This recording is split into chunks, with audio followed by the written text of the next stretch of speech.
नमस्कार किसान मित्रों, मैं हूं Vaibhav Panchal, organic farming consultant, MSc agree.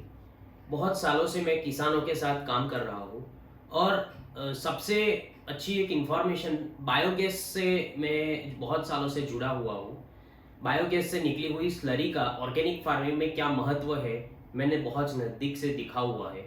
तो आज मैं मेरे कुछ विचार व्यक्त करना चाहता हूँ कि जिसमें हमने जो टेस्टिंग करवाया और किसान के खेत के अंदर जो किसान मित्र इसका इस्तेमाल कर रहे हैं, तो वो ऑर्गेनिक खेती में इसका क्या महत्व है और देश की एक नई दिशा देने वाला जो एक यंत्र के रूप से माना जाए तो कुछ गलत नहीं है।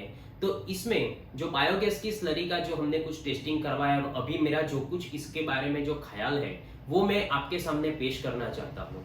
तो सबसे पहले बायोगैस स्लरी से जैविक खेती, आज मैं आपके पास यहाँ पे जो पॉइंट्स मैंने नोट डाउन किए हैं वो आपके पास डिस्कस करने वाला हूँ। सबसे पहले मैं आपको बता दूं कि हमने जो हमारा टेस्टिंग करवाया था लेबोरेटरी के अंदर, जिसमें नाइट्रोजन, फास्फोरस और पोटाश जो कि मेजर एलिमेंट्स माना जाता है फार्मिंग के अंदर, जो सब ऑर्गेनिक रूप से बायोगैस की स्लरी में से जो डिराइव्ड हुई हुई जो स्लरी है उसमें से 0.93% नाइट्रोजन, 1.06% फास्फोरस एंड 0.9% पोटाश उसका मूल्य है जो मैं आपको बता रहा हूं, जिसमें न कि सिर्फ नाइट्रोजन, फास्फोरस और पोटाश, लेकिन और भी जो एलिमेंट्स जो प्लांट्स के लिए जरूरी होता है जिसको सेकेंडरी प्लांट न्यूट्रिएंट्स बोले जाते हैं, दूसरे नंबर के जो पोषक तत्व जिसके अंदर कैल्शियम, मैग्नीशियम, सल्फर और माइक्रोन्यूट्रिएंट्स थोड़े या अधिक प्रतिशत में जो जिंक है, आयरन है, मॉलिब्डेनम है, कॉपर है, वो भी इसके अंदर पाया जाता है, जो हमने हमारे रिपोर्ट के अनुसार हमने ये दर्ज करवाया है। और जिसमें पीएच की वैल्यू है 6.74, जैसे कि हम मानते हैं कि 6.5 से 7.5 के बीच में पीएच होना चाहिए, तो जिसमें 6.74% इसमें पीएच पाया जाता है, जो कि नॉर्मल है फार्मिंग के अंदर। तो इसमें इसके अलावा डिफरेंस क्या है, ये तो हमने बात कर ली कि अनुसार 1% नाइट्रोजन, फास्फोरस, पोटाश तीनों मिला के अप्रोक्सीमेटली 3% होते हैं, वो जो हमने अभी बात की। उसके अलावा इसके अंदर नाइट्रोजन, फास्फोरस और पोटाश के जो बैक्टीरिया है वो भी बहुत अच्छी मात्रा में पाए जाते हैं, बहुत मतलब कि हजारों करोड़ों की संख्या में, जो कि नेचुरल है, जिसको कोई आर्टिफिशियल तरीके से कोई लेबोरेटरी के अंदर बनाया नहीं जाता है। तो वो भी खेती के अंदर, जमीन के अंदर उत्कृष्ट काम करने के मुकाबिल काबिल है और बहुत ही बढ़िया काम कर रहे हैं। मैं अभी आपको गोबर और स्लरी इसके बीच में क्या अंतर है वो सबसे पहले आपको बताना चाहूंगा। तो गोबर जो है वो, सबसे पहले गोबर की बात करें तो गोबर जो है वो अनडाइजेस्टेड है। कोई भी चीज अगर डाइजेस्ट नहीं होती है तो मेरा मानना है कि वो कुछ एनर्जी रिलीज नहीं करती है। जब तक वो डाइजेस्ट नहीं हो रहा है तब तक वो जो मैंने आपको जो बताया कि 1% नाइट्रोजन है, फास्फोरस है, जो पोटाश है, वो जो सब है वो तभी रिलीज करेगा प्लांट के लिए कि जब वो प्रॉपर डाइजेस्ट होगा, जब वो प्रॉपर कंपोस्ट होगा। जब वो डाइजेस्ट होगा, कंपोस्ट होगा, उस टाइम पे मीथेन जो गैस है वो ऑमिट होगा, जो इसके अंदर से निकलेगा, और उसके बाद जो स्लरी निकलेगी वो प्लांट के लिए कंप्लीट प्लांट न्यूट्रिएंट्स के रूप में दी जाती है। क्योंकि मेरा अनुभव बोल रहा है कि हम जो आम की खेती करते हैं, जो पैडी या डांगर की खेती करते हैं, गेहूं की खेती करते हैं, जिसके अंदर हमने सभी पौधों के लिए, सभी पाक के लिए स्लरी का एक हमने प्रमाण जो इसका होता है, इसका जो डोज होता है वो फिक्स किया हुआ है। तो वो भी मैं आपको बताना चाहूंगा, मेरे नेक्स्ट वीडियो के अंदर वो बताना चाहूंगा। एक तो हमने बात की अनडाइजेस्टेड होता है, जो डायरेक्ट गोबर का इस्तेमाल होता है, मतलब अपाचित होता है, जो प्लांट के लिए ज्यादा का न्यूट्रिएंट इतना रिलीज करते नहीं है। दूसरी चीज है कि जमीन जन्य जो रोग होते हैं, जीवात होती है, उसका भी बढ़ावा करते हैं। अगर आप सीधा गोबर का इस्तेमाल कर रहे हो तो उसका वो बढ़ावा करता है। तीसरी चीज है कि न्यूट्रिएंट को जो है रिलीज नहीं करता है, जैसे हमने बात की, जब तक उसका मूल्य, जैसे कि आप देखते हो कि गोबर का ढग हर एक गांव में किया जाता है और गोबर के डग बहुत टाइम से जो पड़ा हुआ होता है जिसका इस्तेमाल नहीं किया जाता है, तो जैसे टाइम पास होता जाता है उसकी न्यूट्रिएंट वैल्यू बहुत कम होती जाती है।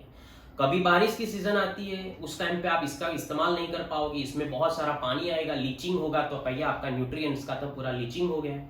तो मेरा मानना ये है कि जो बायोगैस की जो स्लरी है वो डायरेक्ट जो गोबर रिलीज हुआ है, जो डिराइव हुआ है एनिमल से, वो सीधा इसके अंदर जाता है। वो पूरी प्रोसेस कंप्लीट होके वो डाइजेस्ट होके इसमें से मीथेन निकल के वो जो घरेलू गैस के लिए जो इस्तेमाल के रूप में पाया जाता है उसमें जाके, और पूरी वो जो कंपोस्ट स्लरी है वो आप पौधों के लिए इस्तेमाल कर रहे हो। तो उस दोनों के बीच में बहुत अंतर है। तो बहुत किसानों का मानना है कि भाई ये तो हम घर के बाहर भी हम अगर गोबर है इसको पानी के साथ मिक्स कर तो वो हो गया स्लरी। तो ऐसा बिल्कुल नहीं है, वो पूरी डाइजेस्टेड है, वो पूरी डाइजेस्ट की साइकिल होती है, वो 22 से 23 दिन की साइकिल होती है, उसके बाद निकलती है। मतलब कि आप देख रहे हो कि इधर मेरे पास जो डाइजेस्टर है वो छोटे स्केल का डाइजेस्टर है, तो यहाँ पे जो जगह है फीडिंग की, यहाँ पे हम जो गोबर है पानी के साथ मिला के, गोबर या कोई भी प्रकार का बायोलॉजिकल वेस्ट आप इसके अंदर इस्तेमाल कर सकते हो, उसके सामने आपको सोने जैसी स्लरी इधर से मिलेगी जिसमें न्यूट्रिएंट वैल्यूज बहुत कम है। जैसे कि आपने आज तारीख हुई 27 तारीख को अगर इसके अंदर फीडिंग किया है तो वो 27 तारीख वाला ही मटेरियल इसमें से नहीं निकलने वाला है।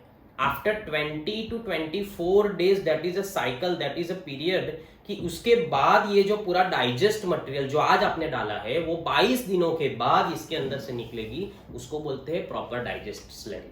तो कभी भी ये शंका मत कीजिए कि भाई हम जो गोबर का इस्तेमाल है वो डायरेक्ट पानी के साथ मिक्स करके अगर हम करना चाहें वो बिल्कुल ही उचित नहीं है, और उसमें बहुत डिफरेंस है। और मैं जो पॉइंट नंबर 5 का डिस्कशन करने वाला हूं, जिसमें एनवायरमेंट फ्रेंडली जो मीथेन गैस है जिसमें से ये रिलीज होता है। आज हम ग्लोबल वार्मिंग के बारे में देखते हैं कि मॉनसून भी टाइम से आ नहीं रहा है, जो हमारी जो सीजन्स है वो सब बहुत चेंज होती जा रही है। That is because of global warming, जो कि एनवायरमेंट में बहुत ही डिस्टर्ब हो चुका है, जिसमें सबसे बड़ा रीजन जिसको माना जाता है वो एनिमल्स के जो गोबर होता है, एनिमल्स का जो डंग होता है, इसमें जो मीथेन गैस है, मीथेन नाम का जो गैस है वो हमारा जो एटमॉस्फेयर है उसको डिस्टर्ब करता है। ग्रीन जो हमारा एटमॉस्फेयर बना हुआ है उसको डिस्टर्ब करता है। तो वो ओजोन का लेयर है वो भी डिस्टर्ब करता है, उसको पकड़ के एक नए फॉर्म में एनर्जी रिलीज करता है जिसको बोलते हैं बायोगैस। तो वो भी आप घर में इस्तेमाल कर सकते हो, और इसीलिए इसको एनवायरमेंटल फ्रेंडली बताया जाता है। बहुत लोगों का ऐसा मानना है कि ये जो बायोगैस है इसमें से अगर मीथेन का तो ऑमिट हो गया, वो तो निकल गया, उसके बाद तो क्या रहेगा इसके अंदर? भैया पौधों के लिए मीथेन, पौधों को बढ़ने के लिए मीथेन की आवश्यकता है क्या? नहीं, बिल्कुल नहीं। पौधों को बढ़ने के लिए मीथेन की आवश्यकता नहीं है। मीथेन गैस सिर्फ करता है तो पॉल्यूशन, और कुछ नहीं। इसको आप कैप्चर करके एक अच्छे काम में इस्तेमाल कर सकते हो। और हमारे देश में पशुधन की संख्या बहुत है, स्मॉल और मार्जिनल छोटे किसानों की संख्या बहुत है। इसको ध्यान में रखते हुए संजीवनी बायोगैस प्लांट, की जहां मैं बहुत टाइम से मैं भी वहां पे काम कर रहा हूँ, छोटे से लेके बड़े किसान तक हर किसी के लिए वो बायोगैस का निर्माण किया गया है। तो आप इसको अच्छी तरह से अपने खेतों में इसको डाल के आपका ऑर्गेनिक कार्बन बढ़ा के, इसकी वैल्यू बढ़ा के आप आपकी आने वाली जनरेशन को कुछ अच्छा दे सकते हो। दूसरी चीज, पॉइंट नंबर 6 जिसका मैं डिस्कशन करने जा रहा हूं, ऑर्गेनिक कार्बन। आज पूरी दुनिया पीछे पड़ी हुई है ऑर्गेनिक कार्बन, क्योंकि सबको पता चला कि केमिकल्स के इस्तेमाल से कितने सारे डिमेरिट्स है, कितने सारे गैरलाभ है, जिसमें जमीन का पीएच बढ़ता जा रहा है, और यूरिया और डीएपी का इस्तेमाल जैसे जैसे किसान करते जाते हैं ऐसे जमीन डिस्टर्ब होती जाती है। जमीन का जो माइक्रोब्स है, जो सूक्ष्म जीवात है जो कि हम देख नहीं पाते हैं, इसमें बहुत अच्छे सूक्ष्म जीव भी मारे जाते हैं। तो इसके अंदर जो सबसे बड़ी चीज है कि ऑर्गेनिक कार्बन कांस्टेंट प्रोवाइड करने वाला ये बायोगैस प्लांट, जिसकी स्लरी इतनी अधिकतम काम करने वाली है कि आप रेगुलर डोजेस से इसका इस्तेमाल कर पाओगे। पॉइंट नंबर 7, आप इसका इस्तेमाल कैसे करोगे? मान लो कि ये बायोगैस प्लांट आपने इंस्टॉल तो करवा लिया, लेकिन मैं मेरी खेती के अंदर इसका इस्तेमाल कैसे करूं, तो मैं इसके बारे में भी आपको इंफॉर्मेशन दूंगा कि आपका अगर फ्लड इरिगेशन है, जैसे कि आप direct main irrigation channel through इसको दे रहे हो, तो हम जनरली 1000 लीटर की जो केमिकल की स्क्रैप या पड़ी हुई जो टैंक आती है उसके अंदर स्लरी को भर के बहते हुए पानी को आप मुख्य सिंचाई पद्धति के साथ इसको दे सकते हो। कितना प्रमाण होना चाहिए, ये भी एक क्वेश्चन आएगा। तो हर एक पौधों के लिए हमने प्रमाण फिक्स किया हुआ है, हमने डिसाइड किया हुआ है, जिसकी नाइट्रोजन, फास्फोरस, पोटास की वैल्यू के अनुसार हमने फिक्स किया है। वो भी मैं आपको नेक्स्ट वीडियो में बताऊंगा कि आप इसको कैसे, किस तरह आपको इस्तेमाल करना चाहिए, किस पौधों में कितना लीटर देना चाहिए और इसका इंटरवल कैसे होना चाहिए, कितने टाइम पे देना चाहिए आपको, और उसकी उम्र, बागायत के पौधे होते हैं तो उसकी उम्र देखी जाती है, 1 साल, 2 साल, 3 साल और 4 या 5 साल के अंदर पौधा फलाऊ मतलब कि फल देने के लायक मुकाबिल हो जाता है। तो उस टाइम पे आपको कितना देना चाहिए उसकी भी मैं आपको इंफॉर्मेशन दूंगा।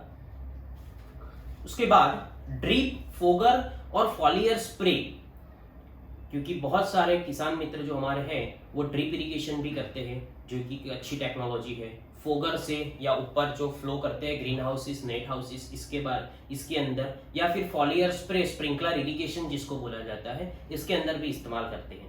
तो कोई क्वेश्चन करेगा कि सर इतने सारे इसके बेनिफिट्स है तो क्या ये हम इसके अंदर इस्तेमाल कर सकते हैं, क्योंकि स्लरी जो होती है वो गढ़ होती है, थिक होती है। तो हाँ, जरूर आप इसका इस्तेमाल कर पाओगे।